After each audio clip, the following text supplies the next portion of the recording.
살이 찌면서 얼굴도 붓고 다리도 부으면서 하지 정맥류가 많이 나오고 바늘로 찌르는 것처럼 돌아다녀요. 바늘로 따끔따끔하면서 발 끝에도 그러고 여기 허벅지 이런 데가 지금 수술까지 고려하고 있어요. 차이가 많이 나요.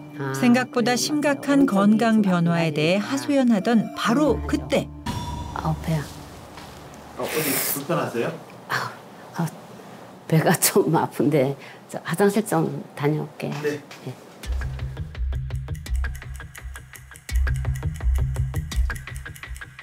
이제 좀 괜찮으세요?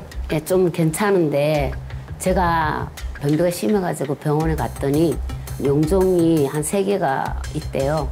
근데 큰 거는 지금 5mm 정도짜리는 뺐고 이제 2개가 남아있는데 계속 추적 검사 중이에요. 자칫 대장암으로 이어질 수 있는 용종을 제거하긴 했지만 이후 과민대장 증후군으로 심각한 화장실 문제가 이어졌는데요. 장 건강 악화와 비만은 어떤 연관이 있을까요? 우리 장 속에는 수십 쪽의 미생물이 살고 있는데요. 이 미생물들이 단순히 소화만 하는 게 아니라 대사와 면역, 염증까지 조절합니다. 장내 세균이 균형이 깨지면 장벽이 약해지고 염증이 발생하는데요. 염증이 완성화되면 인슐린 저항성을 높이게 되고 지방을 축적하여 결국 비만으로 이어지게 되는 거죠.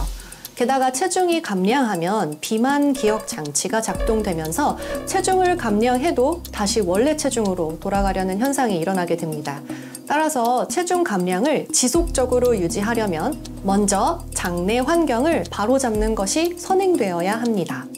실제 쥐에게 고칼로리 먹이를 제공한 뒤 장내 유해균을 모두 없앴더니 이전 체중으로 돌아가려는 요요 현상이 사라졌고 이후 다시 유해균을 이식한 결과 비만 기억 장치가 발동되면서 체지방이 눈에 띄게 늘어났습니다.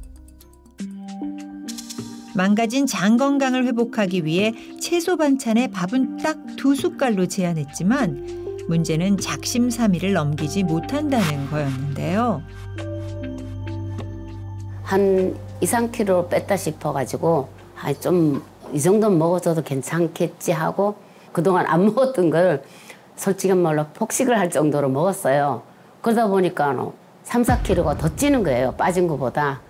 그러다 계속 또 빠졌다가 또 쪘다가 반복하다 보니까 요요 현상이 저한테는 이상적이 됐어요. 절식 다이어트가 계속될수록 체중계 숫자에 대한 집착은 점점 커지고 굶으면 굶을수록 식욕이 폭발하며 전신 건강에 빨간불이 켜졌습니다. 식사의 규칙성이 없기 때문입니다. 보기에는 관리하는 것처럼 보이는데 살이 안 빠지는 분들을 보면 식사를 규칙적으로 하지 않는 분들이 대부분입니다. 장시간 공복을 유지하다가 식사를 하면 혈당이 급격하게 올라가면서 인슐린도 과도하게 분비되는데요. 이런 현상이 반복되면 인슐린에 대한 저항성이 생기고 내장 지방이 쌓이게 되고 또 불규칙한 식사는 결국 폭식으로 이어지게 됩니다. 우리 뇌에서는 식욕을 조절하는 호르몬이 분비되는데요. 불규칙한 식사는 호르몬 분비에 악영향을 미쳐 식욕 폭발과 요요 현상이라는 악순환을 반복하게 합니다. 비만의 굴레에서 벗어나고 싶다는 최금숙 씨와 함께 병원을 찾았습니다. 체성분과 혈액 검사를 포함한 정밀 검사와 함께 장 건강 상태를 예측할 수 있는 문진도 진행했는데요. 과연 어떤 결과가 나왔을까요?